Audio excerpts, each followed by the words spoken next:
Marriage. God has given us directions on how to have a successful marriage through the Bible. How to have a marriage that will last a lifetime. We must leave that oneness behind and come together, one body, one flesh. Genesis 2:24. Therefore a man shall leave his father and mother, and be joined to his wife, and they shall become one flesh. Leaving and cleaving to one another is a journey of trust, standing together to prioritize each other and to let God be the center of your union.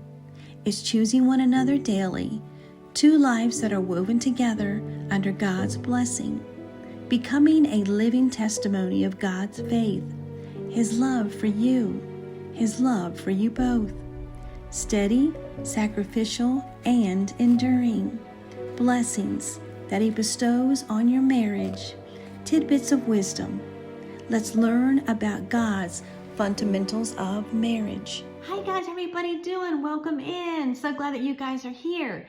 Today we're talking about marriage and those intentional steps that you can take, that prioritizing, and how you do it through the fundamentals of God, through the Bible verses. Really going from those places of respect where you're loving each other, where you're finding that you were two at one time and now you're coming together as one in those spiritual moments by really working on it, choosing your marriage every single day, day after day, and cultivating that love within it. So the first one we're going to talk about that goes along with that is Ephesians 5:33, and it says, each one of you also must love his wife as he loves himself, and the wife must respect the husband. Right.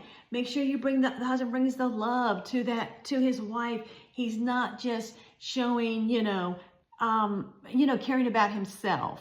He's caring about his wife. He's cultivating that relationship. Just as a wife respects her husband. Doesn't just say, honey, I'm going somewhere. Where are you going? I'm not telling you. I'm out. Bye.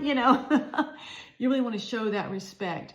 Really go to those places where you're always choosing peace, because God is peace. So God brings that peace in the marriage. Always go to Him, right? Because marriage is not shallow. It's not a place that's casual. You come from that place of keep on being intentional time and time again, bringing that love there, seeing how you can deepen the relationship, and ask God to show you where to go, how to do it through these things, respecting each other, loving each other, and bringing it into that unity designed by God. All right, the next one is also from Ephesians.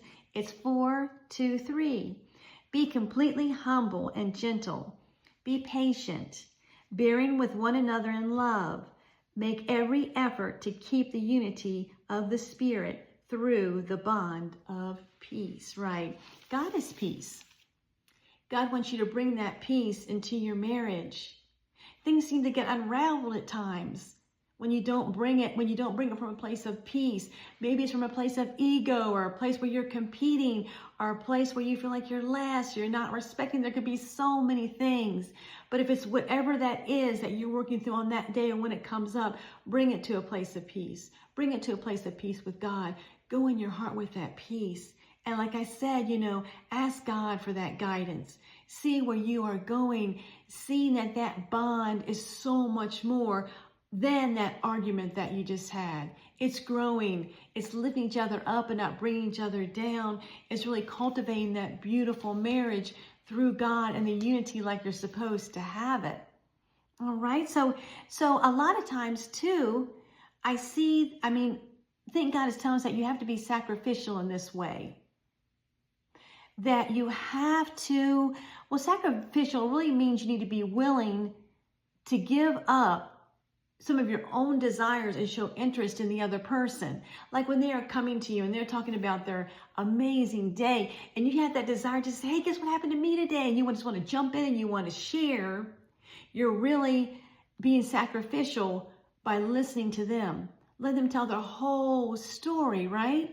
By not saying you're too busy. A lot of times you say, oh, I'm too busy. I really don't want to listen to that right now. And they're all excited.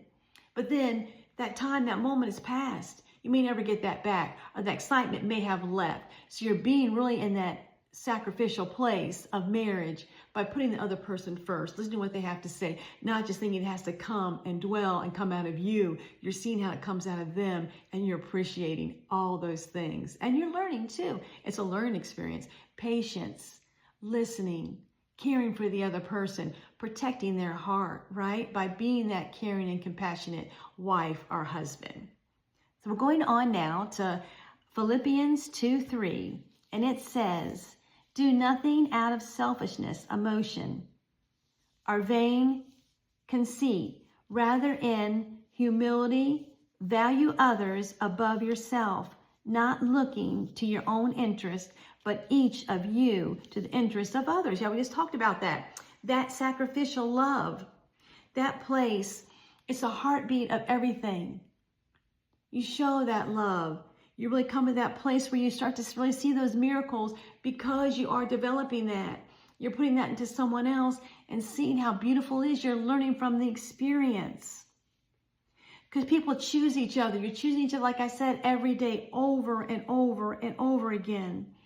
The love that you have, the purest love, becomes, it's not conditional or self-centered, because you're putting that into the other person. You're letting them grow and they're developing. And by seeing them grow, it's helping you to grow too. And it's really uplifting them. They're going to be more willing then, as they're growing too, by you doing that, as listening to you. You're teaching them also. You're teaching each other to be really in those moments, to be really intentional. You serve out of love and not out of any expectations. You're just loving them in that place. It's not a transaction. You're not saying, okay, I'm going to do this for you so I can get this.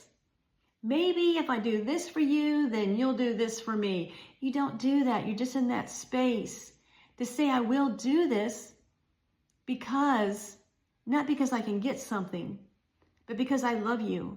And I'm going to show you that love each and every day.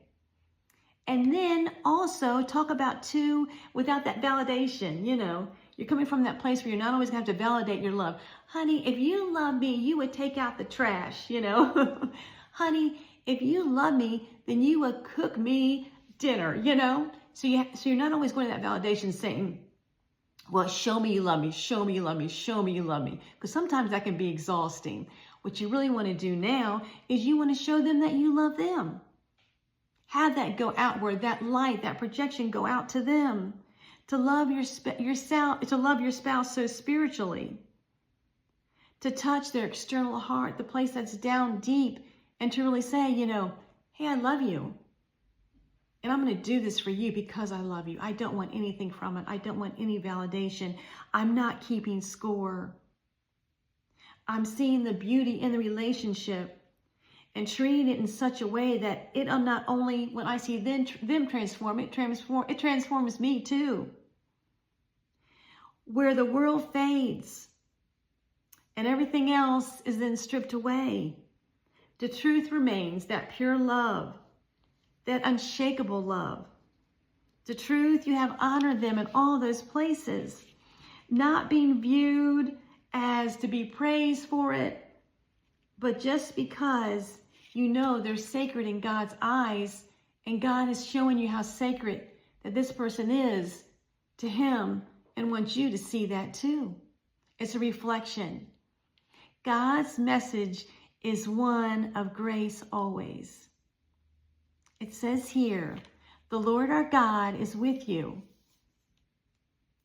The mighty warrior who saves, he will take great delight in you, in His love. He will no longer rebuke you, but will rejoice over you with singing, right? God will no longer do that, right? Look at God as a mighty warrior. He can handle all things. If you feel like you have something really bad's going through in your marriage, He can handle that. Go to Him.